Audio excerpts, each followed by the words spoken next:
let's talk about the special letters that Esperanto has that English does not have. Now in English, there's 4 letters that don't make their way to Esperanto. Q, W, Y, and X you're not going to find in an Esperanto text. But Esperanto adds 6 new letters that you don't normally see, and they are called la chapelitai literoi, the hatted letters. They have diacritical markers on top of them, and you want to make sure that you're pronouncing them properly. You might recognize this location. This is where I filmed a scene from William Shakespeare's play As You Like It in Esperanto. I did that as an entry for the American Good Film Festival.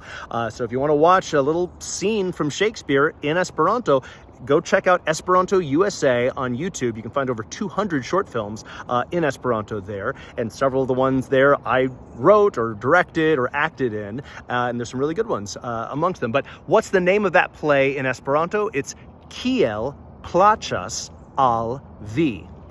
So that C with a hat there in Plaĉas, how do you pronounce that? It's pretty simple. The letter cho is a CH sound. Ch, as in church. So cho is that letter. Cho is pretty easy to remember.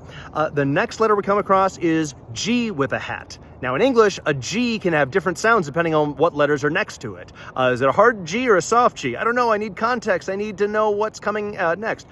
It's really easy. Anytime you see a G with a hat, it's always the J sound as in giant. So always a J as in giant. If there's no hat, then it's a hard G sound.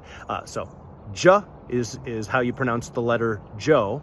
Then H with a hat is ho. So no hat, and it's ho.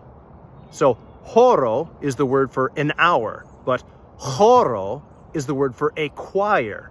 So it matters to pronounce it properly, because you might be meaning a different word there if you're not clear enough with each letter. Jo is kind of like the French je in Jean-Luc Picard, or that sound in pleasure.